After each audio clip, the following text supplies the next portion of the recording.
उत्तर प्रदेश में नगर निकाय चुनाव होना है और उसकी घोषणा कभी भी हो सकती है। सहारनपुर की अगर बात करें तो सहारनपुर की महापौर की जो सीट है वो इस बार महिला में आई है और महिला से भारतीय जनता पार्टी से कई महिलाएं दावा ठोक रही है। सहारनपुर की प्रसिद्ध रश्मि टेरेंस भी, क्योंकि वो चर्चाओं में रही है लोगों की सेवा करने में, और वो भी बीजेपी से टिकट की दावेदारी ठोक रही है। मैडम, सबसे पहले तो आपका स्वागत है न्यूज़ 7 में। हम बात करेंगे महापौर की सीट की। जैसे ही महिला सीट में आई महापौर की सीट, और कई सारी महिलाएं अब बीजेपी से टिकट की दावेदारी कर रही हैं, आप कितनी सहमत है अपनी दावेदारी को लेकर? हार और जीत तो ऊपर वाले के हाथ है, हम कोशिश ही ना करें ये गलत बात है। तो जहाँ तक मैं अपने बारे में दावेदारी करना चाहती हूँ वो सिर्फ इसलिए क्योंकि 18 सालों से मैं जिस समाज में रह रही हूँ उस समाज के ही लिए काम कर रही हूँ, और मुझे लगता है कि महापौर की जो एक सीट है वो एक इलेक्टेड सीट होने के साथ साथ एक डिपार्टमेंटल सीट भी है। यानी कि अगर एक कोई नेताजी हैं या कोई भी मंत्री जी हैं, वो एक टाइम के लिए अपनी कुर्सी पे बैठते हैं या कभी कभी अपनी मीटिंगों में बिजी होते हैं, नहीं बैठ पाते हैं, लेकिन एक महापौर को अपनी कुर्सी पे बैठना है, अपने शहर के लिए दिनचर्या शुरू करनी है और उसका विकास करने में पूरा टाइम देना ही देना है। और कहीं ना कहीं ये चीज़ें इस सीट के बिना भी और इस सीट से पहले भी मैं हमेशा रोज़मर्रा की ज़िंदगी में करती आ रही हूँ, क्योंकि मैं यकीन करती हूँ कि साल में 4 महीने या महीने में 4 दिन काम करने से किसी भी चीज़ का विकास नहीं होता। उसके लिए आपको 365 दिन काम करने चाहिए। और मेरा दावेदारी का इसलिए भी क्राइटेरिया जा रहा है क्योंकि जो डेवलपमेंट योगी सरकार जब से बनी है, उन्होंने बेटी बचाओ पे किया है, उन्होंने स्वच्छता पे किया, उन्होंने रोज़गार पे किया, और ये काम तो मैं एनजीओ के थ्रू पहले से बहुत सालों से करती आ रही हूँ, जिसमें बेटी बचाओ में, बेटी पढ़ाओ में 18 सालों से मेरी डेल अकेडमी चला रही हूँ, जिसमें गर्ल चाइल्ड एजुकेशन को ही प्रमोशंस दिए गए हैं। बात आती है रोज़गार की और महिलाओं उद्यमियों की, तो मैं वुमेन एम्पावरमेंट पे उनके रोज़गार से लेके उनकी जिस भी प्रकार की जो भी महिला जिस तरह से होती है उसको उसके हिसाब से काम दिलाना, रोज़गार दिलाना या जॉब दिलाने में। और लेटेस्ट में शिक्षित देश विकसित देश है, ये हमेशा से मेरा नारा है।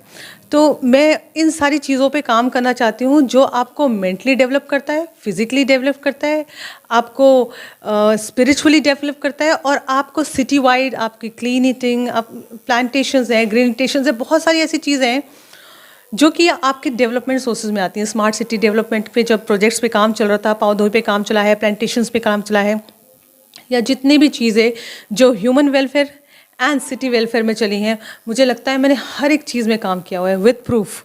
मैं ये बात कहती हूँ कि मैं हवाओं में बात नहीं करती हूँ, मैं जो भी काम करती हूँ वो शायद समाज को दिखता है। ये समाज की चॉइस होगी, ये संगठन की चॉइस होगी, ये मेरी पार्टी की चॉइस होगी कि वो टिकट किसे देना चाहती है, क्योंकि अपनी अपनी दौड़ में, अपनी रेस में सब लोग मेहनत कर रहे हैं। अगर पार्टी की बात की जाए, आपने कहा है कि वो पार्टी की इच्छा है वो किसको टिकट देती है, लेकिन बाई चांस अगर बीजेपी से टिकट नहीं होता है तो क्या आप किसी और अन्य पार्टी से टिकट दावेदारी कर सकती हैं? जैसे मैंने शुरू से अराउंड एजुकेशन वेलफेयर सोसाइटी चलाई है, एक ही नारा, एक ही काम किया है, तो टिकट मैं बीजेपी से मांग रही हूँ, क्योंकि आज के टाइम में बीजेपी वो पार्टी नहीं रह गई है जो एक तरफे फैसले लेती है। आज वो कर्मशूरों को काम देते हैं और वो चाहते हैं कि ऐसे लोगों को मौका दिया जाए। उन्होंने महिला सीट घोषित करके ये साबित किया है कि पुरुष प्रधान देश में महिलाओं की भी जगह है।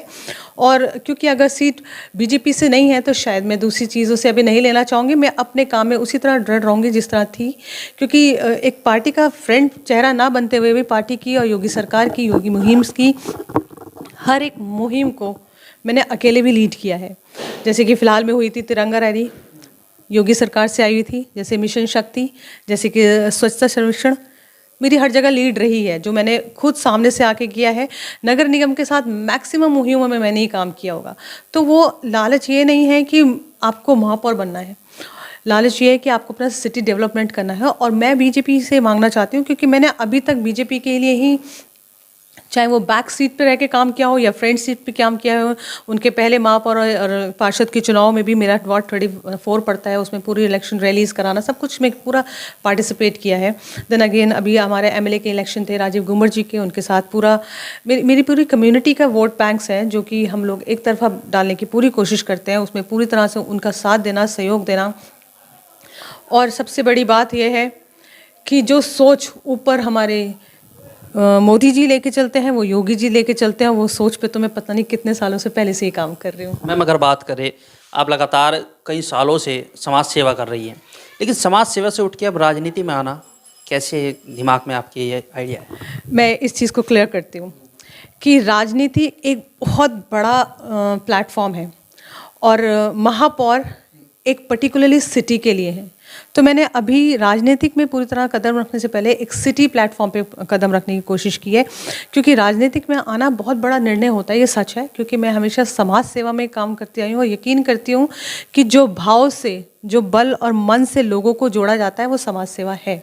और उस मन से, उस भाव से मैं इतने लोगों को अपने साथ जोड़ चुकी हूँ, लोग जुड़े हुए हैं।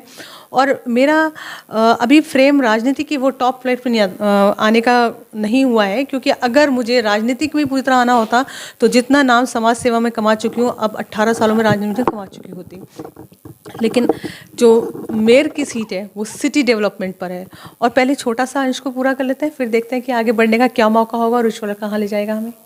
देखिए मैम, मान लीजिए आपको बीजेपी ने टिकट दे दिया, कई सारे प्रत्याशी भी फिर आपके सामने टक्कर में आएंगे, तो फिर किसी से टक्कर रखी जाएगी या फिर अकेला ही लड़ा जाएगा? टक्कर तो मैं मानती नहीं। अगर आप काम के हिसाब से देखें तो मैं इस बात का दावा करती हूँ कि मेरे से ऊपर काम किसी ने किया ही नहीं। मैं कंपटीशन में कभी खड़ी नहीं होती हूँ, क्योंकि मैं हमेशा कंपटीशन के लेवल को अलग लेवल पे पार करके सामने आती हूँ। और कॉन्फिडेंट इसलिए रहती हूँ कि जितने काम मैं करती हूँ और जितने कर सकती हूँ, मैं उनको, मेरा वो टारगेट्स नहीं होते हैं, वो मेरा पैशन होता है। ये समाज सेवा या अपने देश के लिए करना, अपने लोगों के लिए करना, इन सब के लिए करने के लिए किसी ने सिखाया नहीं है। मैं बिना संगठन में हुए इतने काम कर सकती हूँ, तो जब संगठन में होगी तो और कितने काम कर सकूँगी। और टक्कर की बात यह है कि मैं हमेशा कोऑपरेशन में यकीन रखती हूँ, कोऑर्डिनेशन में यकीन रखती हूँ। कंपटीशन हेल्दी होगा तो उसमें भी यकीन रखती हूँ। कंपटीशन डर्टी नहीं होना चाहिए। मैम, अगर बात करें बीजेपी से आपको टिकट हो जाता है, आप जीत भी जाती हैं, तो एक महापौर की इतनी जिम्मेदारी होती है, क्योंकि कई जिलों पे एक महापौर बनता है, तो किस तरीके से आप हैंडल करें? क्योंकि एक आप महिला भी है और लोग सोचते हैं कि भाई महिला है, कैसे काम कर पाएंगी?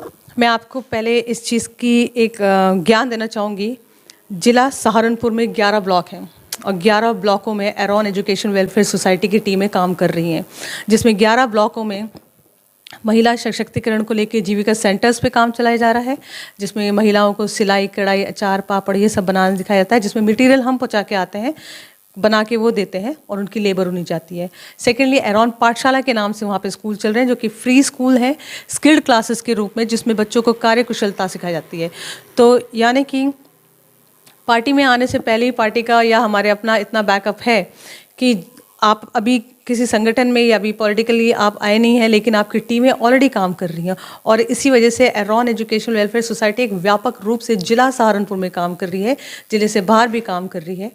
तो इसलिए अब मुझे नहीं लगता कि मुझे वो दिक्कत आएगी कि मैं जिला सिटी सहारनपुर, महानगर सहारनपुर या जिला सहारनपुर कैसे संभालूँ। नहीं, पहले से ऐसी कोई तैयारी नहीं थी।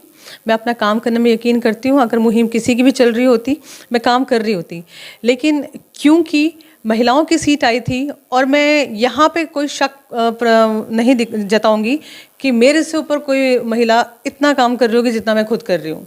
तो मैंने एक बार फिर से बोल रही हूँ कि हार जीत तो ऊपर वाले के हाथ है, हम कोशिश ही ना करें, ये गलत बात है। मैम, अगर बात करें, आप महिला होकर रात दिन काम करती है, जहाँ तक मैंने देखा है कि आप इतनी बिजी रहती है कि कोई और काम के लिए शायद आपके पास वक्त ना हो, फिर महापौर के लिए कैसे वक्त निकाला जाएगा? जिन वजह से वक्त नहीं है वो यही तो काम है, यही तो काम कर रहे हैं कि जिनकी वजह से अपने लिए वक्त नहीं है, अपने परिवार के लिए वक्त नहीं है, क्योंकि हम समाज के लिए कर रहे हैं, उनके शिक्षा के लिए कर रहे हैं, उनके स्वास्थ्य के लिए कर रहे हैं, उनकी समाज के में स्वच्छता के लिए कर रहे हैं, रोज़गार के लिए कर रहे हैं, भूख के लिए कर रहे हैं। तो ये काम तो हम ऑलरेडी कर रहे हैं। अब इसमें थोड़ी सी और जिम्मेदारियां बढ़ जाएंगी तो उसमें कोई दिक्कत नहीं है, क्योंकि आप इस चीज़ के लिए मेंटली प्रिपेयर्ड हैं। आपने पहले से ही अपना पूरा समर्पण समाज को, सामाजिक लोगों को, ज़रूरतमंदों को दे रखा है। तो आपको ये शायद कोई चुनौती भी नहीं लगेगी। आपको ये अपना काम में थोड़ा सा एक्स्ट्रा वर्क लगेगा। जैसे क्लास 6 पास ऑन करके जब हम जूनियर हाई स्कूल में आते हैं तो बस मैथ्स का कैटेगरीज बढ़ जाती है, नंबर वही रहते हैं। बात करें बीजेपी की, बीजेपी अब सर्व समाज को लेकर आगे बढ़ रही है, हिंदू हो या मुस्लिम हो या सिख हो या ईसाई हो, तो आप किस तरीके से देखती हैं? क्योंकि अन्य पार्टियां भी है, कोई दलितों को लेकर चल रहा है तो कोई मुस्लिमों को लेकर चल रहा है, कहाँ देखते हैं बीजेपी पार्टी? बीजेपी ने अल्पसंख्यक मोर्चा भी खोला हुआ है, तो इसका मतलब वो सब धर्म को भी सम्मान दे रही है। अल्पसंख्यक मोर्चे में हिंदू, मुस्लिम, सिख, ईसाई, जैन हर कोई है, जिसमें मैं भी हूँ। अल्पसंख्यक मोर्चे का एक सदस्य के रूप में मैं कार्यरत हूँ, जो कि गांव-गांव में जाके बीजेपी की विचारधारा से लोगों को जोड़ते हैं और उनको उनके हक के लिए काम करते हैं। तो इसलिए इसमें कोई अब नहीं है दो राय कि बीजेपी में अब उस तरह के लोग नहीं हैं या सोच नहीं है जो सिर्फ एक तरफा चीज़ों को लेके चलती है। वो सर्व धर्म को सम्मान दे रहे हैं। सबसे बड़ी बात है कि चुनाव में वो इस तरह के लोगों को चुनते हैं जो उनका नाम रोशन करे, पार्टी का नाम रोशन करे और खुद जिसका नाम शहर में रोशन हो रखा हो। देखिए, महापौर की सीट महिला में आने से कई महिलाएं महापौर की दावेदारी ठोक रही है और बीजेपी से, खास करके बीजेपी से कई महिलाएं लाइन में लगी हुई है। लेकिन अब ये वक्त बताएगा कि बीजेपी यहाँ से किस महिला को महापौर का टिकट देती है और कौन इस गद्दी पर विराजमान होगा, वक्त बताएगा। कैमरामैन संयुक्त के साथ न्यूज़ 7 अंकुर सैनी, सहारनपुर। इस वीडियो को लाइक करें, हमारे चैनल को सब्सक्राइब कर बेल आइकन जरूर प्रेस करें हमारी न्यू वीडियो सबसे पहले देखने के लिए।